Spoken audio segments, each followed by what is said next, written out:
जो रहते हैं अंधकार में, जो रहते हैं शब्दों में, जो रहते हैं निशब्द में, जो रहते हैं ब्रह्मांड के शून्यताओं में, जो रहते हैं पृथ्वी के परिपूर्णताओं में, वो रहते हैं बच्चों के किताबों में, वो रहते हैं साधु के रुद्राक्ष में। अंधे का आंख है वो, लंगड़े का वैसाखी है वो। जन्म मृत्यु जीवन यौवन सूर्य चंद्र ग्रह नक्षत्र, इस संसार के जीवन मृत्यु चक्र में सदा सर्वदा वो ही विद्यमान है जो है जगत के नाथ प्रभु श्री जगन्नाथ। दोस्तों, ओडिशा अपने जगन्नाथ मंदिर को लेकर पूरी दुनिया में प्रसिद्ध है। हर साल लाखों करोड़ों संख्या में श्रद्धालु यहाँ आते हैं।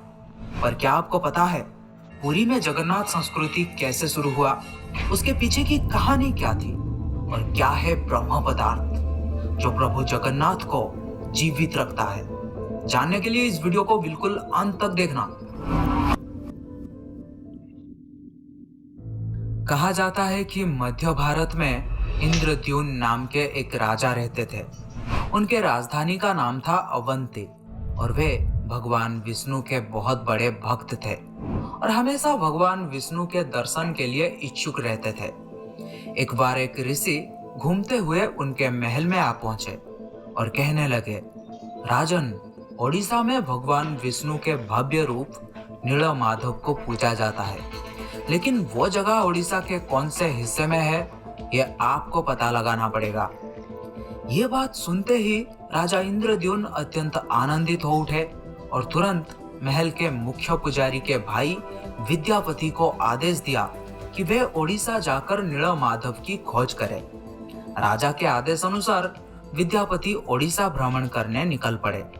बड़े ही लंबी यात्रा के बाद जब विद्यापति ओडिशा पहुंचे तब उन्हें कुछ गुप्त चोरों के माध्यम से पता चलता है कि सबरों के मुखिया विश्व वासु एक गुप्त गुफा के अंदर नीलमाधव की पूजा करते हैं।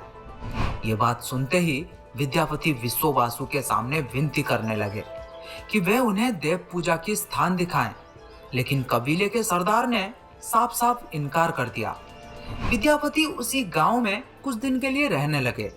कुछ ही दिनों में उन्हें विश्व वासु के बेटी ललिता से प्यार हो गया और दोनों ने शादी भी कर ली।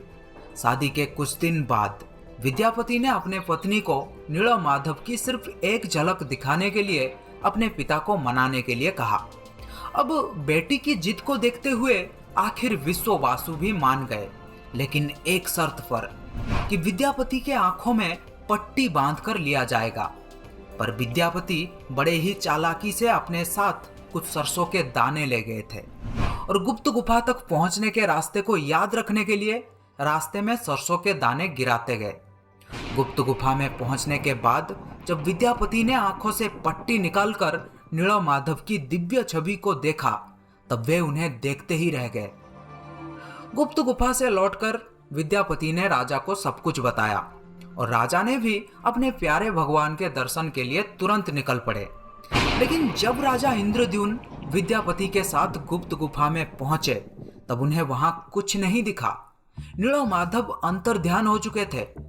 राजा निराश होकर महल में लौट आए, पर उसी रात को उनके सपने में जैसे देवलोक से कुछ संदेश आया था कि वे पुरी जाएं और लकड़ी के एक दारू को बाहर निकालें जो पानी में तैर रहा होगा।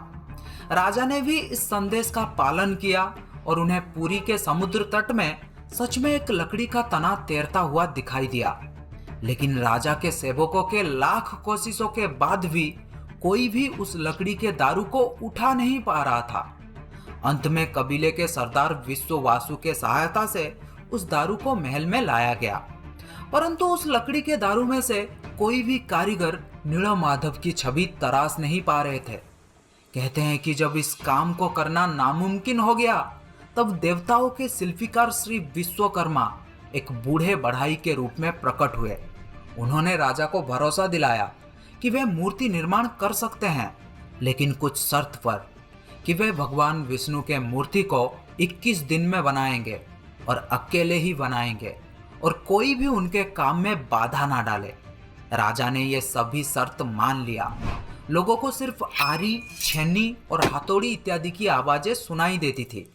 लेकिन 15 दिन बाद जब रानी को कोई भी शब्द सुनाई नहीं दिया, तब वे घबरा गए। उन्होंने सोचा कि बूढ़ा कारीगर शायद भूख प्यास से मर गया होगा। इसीलिए रानी गुंडीचा ने दरवाजा खोलने के लिए राजा के सामने जिद किया। आखिर में दरवाजा खोला गया और राजा ने देखा कि वो बूढ़ा कारीगर जैसे गायब हो गया है और अपने पीछे आधा बना 3 मूर्ति छोड़ गया है, जो आज प्रभु जगन्नाथ, बड़े भाई बलभद्र और छोटी बहन सुभद्रा के रूप में पुरी के श्री मंदिर में पूजे जाते हैं। आपने देखा होगा जगन्नाथ के हाथ पैर आधा बना हुआ है, जिसका कारण यही बताया जाता है। कहते हैं कि द्वापर युग में कृष्ण की लीला एक शबर के हाथों समाप्त हुई थी और कलयुग में नीलमाधव की यात्रा शुरू हुई थी और एक शबर विश्ववासु के हाथों। दोस्तों, क्या आपको पता है प्रभु जगन्नाथ को भी बुखार होता है, उनको भी दवाई दिया जाता है। कभी कभी ठीक हो जाते हैं पर कभी कभी नहीं। उनका पुनर्जन्म होता है, जिसे कहा जाता है नवकलेवर, जो हर 8 साल, 12 साल या 19 साल में एक बार होता है।